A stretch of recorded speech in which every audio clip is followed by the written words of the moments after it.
Good morning, everybody. This is Jace from Berry Hill Farms, and today we're going to do a video that many of y'all have requested for us to do. We're very bad at this whole YouTube thing and letting y'all know what we're doing, because a lot of times it's kind of off the hip. But we're going to talk about our fall 2023, early spring 2024 seed planting schedule for this year, and just go through some of the different seeds that we are planting, some that we haven't planted and some that we have planted in the past that we really love, that we're going to continue to plant.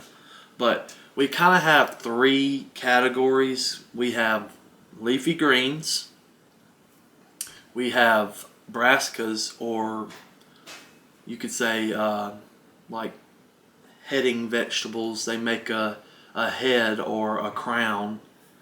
And then we have our root crops, which, you know, carrots and stuff like that. But we're going to go through all that, and I'm going to explain to you everything. We're going to start out over here, my left, your right, with our leafy greens. Just going to say a quick shout out to Hoss Tools. We get all our seeds from Hoss Tools. We do, I say all, but some of our seeds we get from our local co-op down here, like our cover crops and stuff. But most of our seeds come from Hoss Tools that we plant vegetable wise. We really love them. We went and toured their place, and we'll link that video down in the description. And they just have an awesome facility, y'all. They take pride in what they do, and they take the extra step to make sure that your seeds are taken care of, and that when you get them, they're going to germinate. And we're going to talk about that as well, germination rates, plus days to maturity on all this. But we're going to go ahead and jump in. We're starting with leafy greens. Our first one is this Sun Angel Spinach, and this is a 45-day variety, 89% germination rate. So higher on the germination rate, pretty good. But this is good for salads, just greens. I wish we could grow more greens down here in the summertime, but they'll just bolt on us. We don't. It really doesn't work out for us. So we really eat more salads and stuff in the wintertime, which is funny because you'd think you'd eat more soups and stuff. Most people do when it's cold, but we eat a lot of greens in the wintertime, and we put up a lot. But this Sun Angel Spinach, this is new for us. We have not grown this variety yet, so we're interested to try this out. And I think we're going to direct sow this. We're not going to transplant this, so this is going to be direct sown. That's our first one. Next is your Southern Giant curled mustard, and this is a 50-day variety, and it is 82% germination rate, so a little smaller. This pack has 1,000 seeds in it, so we're going to direct sow this as well in a row.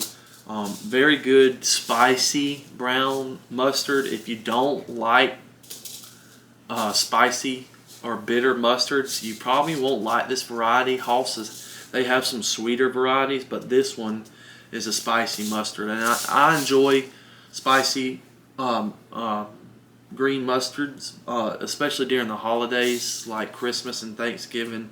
They're very good to have with your holiday meal. Very good variety. We have not tried this one yet either. We're excited about trying this style of mustard. We've grown mustard in the past, but we just haven't tried that variety. Next is our Blue Ridge Kale, and it is a 65-day variety, high germination rate, 96%, very high. We have grown this variety before. Love it. We feed it to our rabbits. We eat it. This is like a good fodder crop slash vegetable crop. We really enjoy this. We've actually canned some of this, and it holds its flavor very well under a canning. So we love this. We'll probably transplant this. We probably won't direct sow this. There's 200 seeds in this packet, so we'll probably transplant that one. Next is our Braveheart Lettuce. Like I said, we love growing a lot of greens here. A lot of lettuces. So we'll do a lot of succession planting with lettuces. This pack has 250 seeds in it. We won't plant all of them at once. 65-day variety, 97% germination rate, so another high germination rate. We've grown this one before. Really love the flavor of this Braveheart romaine lettuce. We also have sold some of this before. People really seem to enjoy this, but we'll probably plant like 10 plants in a seed tray, and then in like 2 weeks we'll come back and plant 10 more, and we'll do that all throughout the winter. And that'll just keep us fresh lettuce all throughout the winter and next spring. Very good variety here. A lot of vigor in that one. And I think it has some good disease resistance on this one as too. It doesn't get mildew as bad. Next is Skyphos Butterhead Lettuce. This is a Butterhead lettuce, a 50-day variety, 95% germination rate. This one's new for us.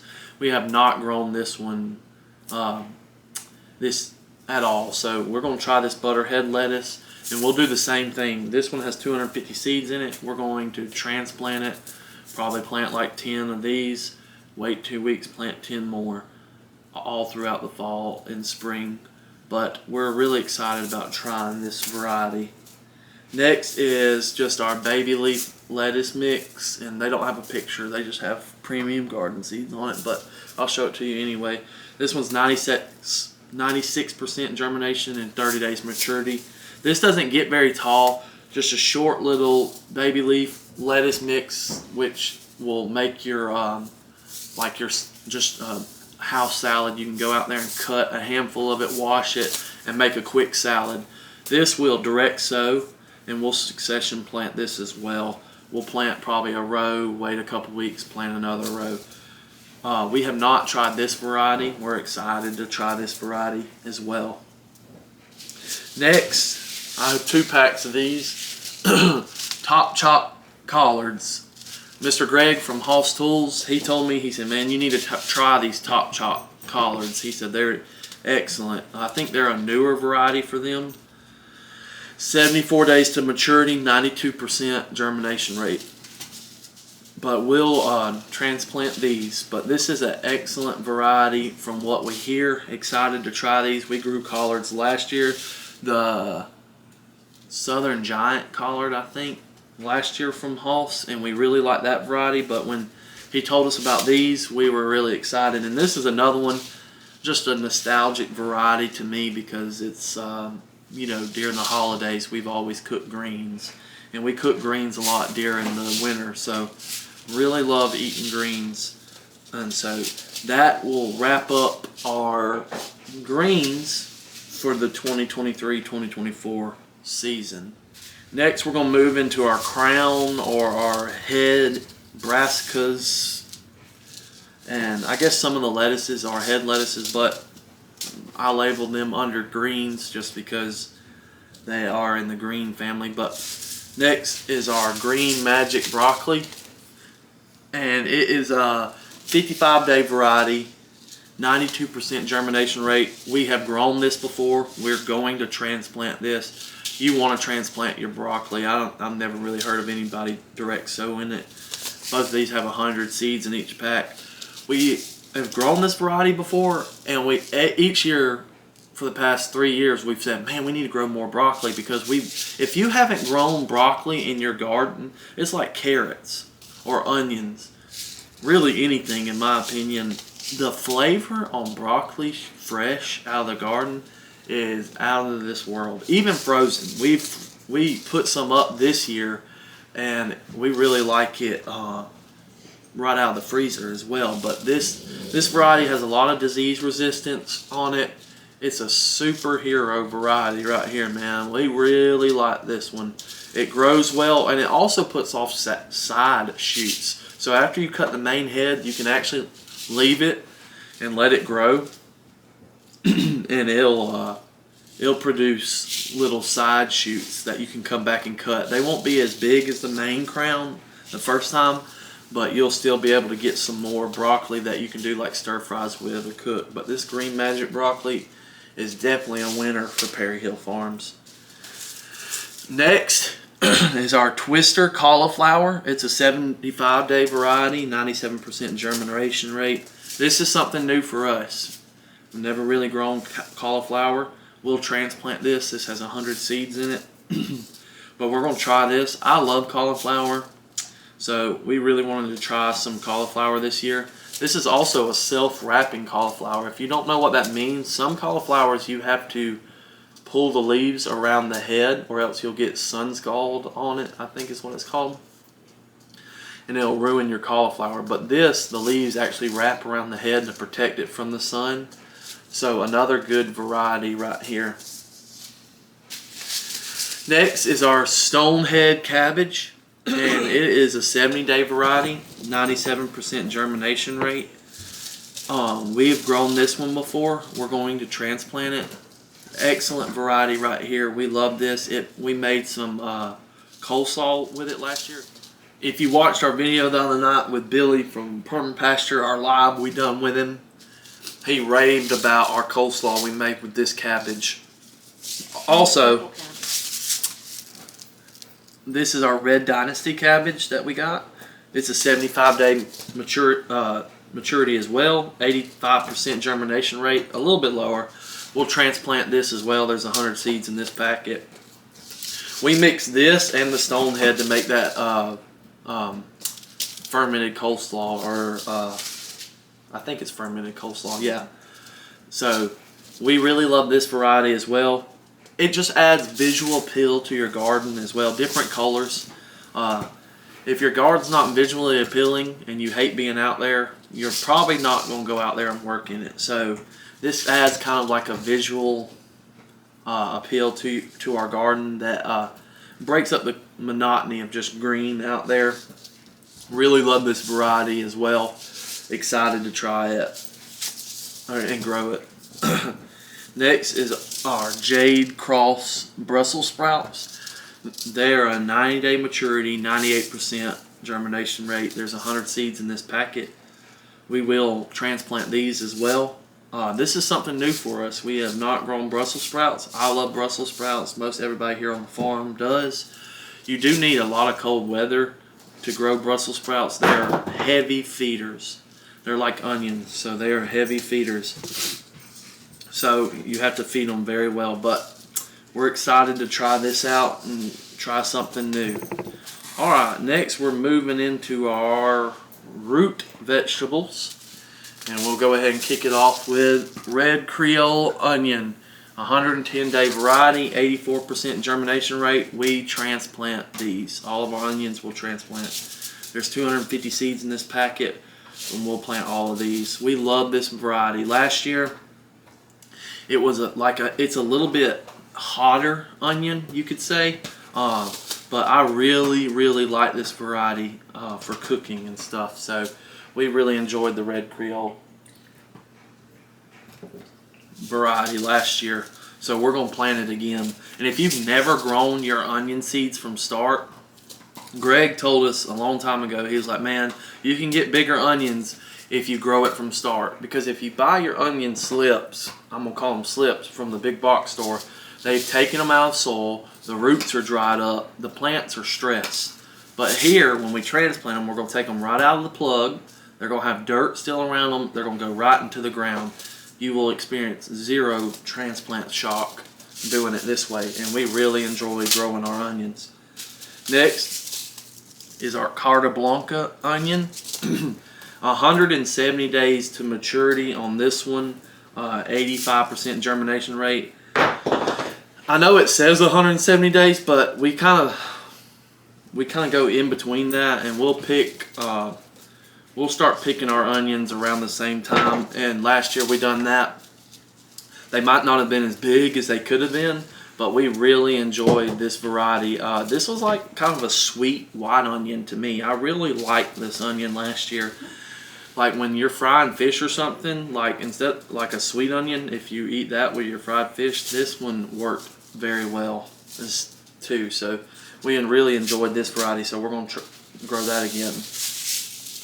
Next, I have 3 packets of Texas Super Sweets, the 1015 Wise Texas Super Sweet onions.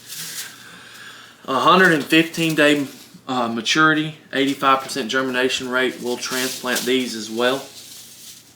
And they're a really good sweet onion. Y'all know we make a lot of salsa with it. And we cook a lot with sweet Valdea type onions. So we really enjoyed this variety. So we're going to grow this again and we'll transplant that as well. I think this is more of a round or a granite type onion, so it's like flat. The Carta Blanca is a round onion, and so is the red Creole. So you have different shapes and sizes for onions, but we really enjoyed these onions. Next is our Coleman Karabi.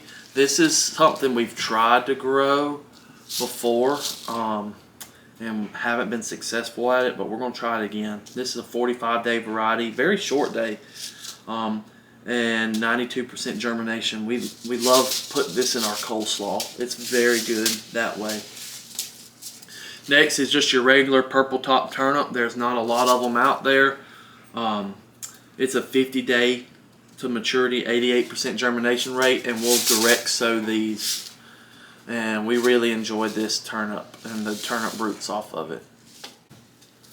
Next we have our Laurentian rutabaga. It's a 95-day variety, 97% germination rate. We will probably, I think we'll transplant this one. But this is an excellent variety. The same way with turnips, you don't have very many varieties. You have less varieties of rutabagas than you do turnips. But we really enjoyed this variety. We've grown this before in the past, and this is just a top-notch variety. We like to mash them, kind of like potatoes, boil them and mash them, and eat them with our greens. I grew up eating rutabagas. I love mashed rutabagas. Next is our Bolero carrot, and this is a 75-day variety, 94% germination rate. Just a good little carrot. I think it's 6 to 8 inches long. We have not grown this variety before, but we'll direct sow these out there in the raised beds. Y'all seen us move the horseshoe raised beds, so we are really going to enjoy having carrots. And if you've never grown carrots before, like I said earlier, they are excellent, and they just taste so much better when you grow them yourself. They hold up well canning. We love having canned carrots. You can dump them in vegetable soup or anything and just warm them up and you've got carrots. And we have 5,000 seeds of those. Hoss doesn't sell a quarter pound in those. So we bought this Carota carrot. And it's a 85-day maturity, 84% germination rate. We'll direct sow these as well. This is a carrot actually from Japan. It's a shorter, stubbier carrot, so you kind of get more bang for your buck with this one, you could say, because the carrot is larger, but it's shorter. But this is a new variety for us as well, and we're really excited to try this one. And we're going to plant a lot of carrots this year, just because we enjoy them so much. When planting carrots, you have to remember, the soil temperature needs to be around the 70 degree, 75 degree temperature range, and you need to keep them moist, not wet, just moist for a week until they sprout. We also get my cheat sheet here with stuff I wrote down. We also bought elephant garlic for the first time. We have not tried elephant garlic or growing any kind of garlic, which elephant garlic, many of y'all know, is in the leek family. And we're really excited about trying that. It's a 210-day variety, so a very long process for that. We also bought some purple garlic, a Creole type of garlic. It's a 240-day variety, and it says it grows best in zones 5 through 9. Hoss Tools just started carrying hardneck, softneck, and elephant garlic that they've had. So we're really excited about trying this purple garlic. And they say the heads will get 1.5 to 2 inches for your stratification. That's a hard word to say. But we're really excited about trying that, and that's something new as well on the farm. But we're really excited about growing these garlics and trying them. Me and Lauren love eating garlic and using garlic to cook with. We use a lot of it, so we're excited about trying that. Next, on a lot of our varieties, so I went through our varieties, but most of our greens, so our collards and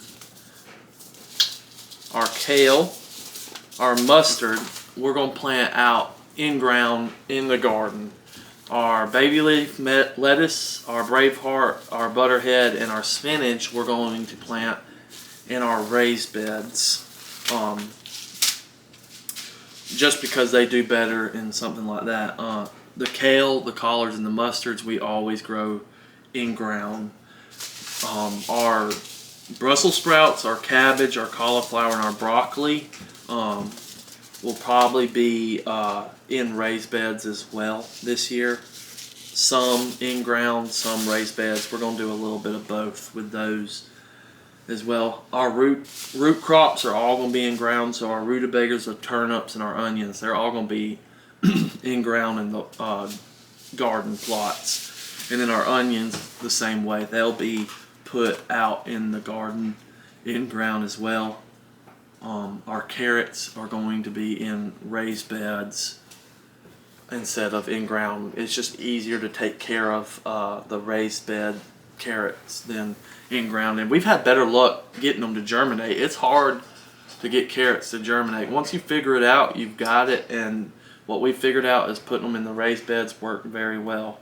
Our plan is to transition our garden and how we do it into 30 by 40 plots where we can tarp it and really centralize our cover crops. Right now we disc the whole garden up and plant cover crops all over it. But what we really want to do is start centralizing into a plot and really focusing, honing in on using permaculture practices like cover cropping and making our own compost out of our cow manure to be able to put on those plots where we don't have to use as much fertilizer. We can just really building our soil microbiology and helping our soil out that way.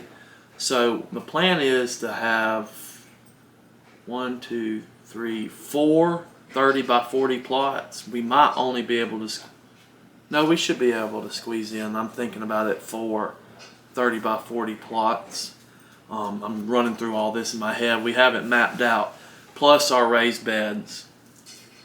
And then you all know we have Nanny's plot is what we call it, which is up there at my mom's place on the north end of the farm, and where we grew our corn, grew our Danny peas this year for our neighbor Danny, and grew our okra and our winter squash. So we're just going to keep that one big plot. It's like 80 by 100 foot plot. So we'll just keep that one big plot. We're planning on cover cropping that this winter and rebuilding the soil. We also have a spot we cleaned out behind my sister's house that we're going to cover crop and maybe plant some stuff in too. So even though we're shrinking down our in-ground garden out here and making centralized plots, we've picked up 2 more spots to be able to plant in. So we'll have definitely enough room to grow our stuff that we want to grow. And we're really excited about this fall garden. We're hoping in the spring that we'll have enough money to buy a drip system. We haven't been able to do that yet. Y'all know running a farm, there's price, everything's going up. So tractor repairs, and so buying feed for animals. So some things they get pushed back. So we're working slowly on improving our farm and getting new things. Y'all seen we finally got fans for our hogs for the summertime and for the rabbits. So we're slowly improving on our stuff here at the farm, but it takes time and it takes money to do these things. As y'all all know, it's not cheap anymore. It's like the big government knows that people are trying to be more self-sustainable and they don't like it. So what's one way to stop it? Make it expensive where you can afford it. So I say all this to encourage y'all. Just work on it. You know, we've set goals and we've met some of our goals this year and some of them we haven't. But we are slowly but surely making our farm better as we go out through the years. So we really appreciate y'all following us, joining us on this journey. Remember, y'all, a simple life is a much more enjoyable life. Get out there this fall. Grow you some vegetables. Grow you something to eat. Enjoy the cooler weather for one, because we all know we're about to melt down here in the south right now. We're enjoying a little bit of a cool snap right now. The hurricane that has kind of blown some nice breezy winds through here and took the humidity away, so we're enjoying that right now. But we want to thank y'all for watching. God bless each and every one of y'all, and we'll see y'all on the next video.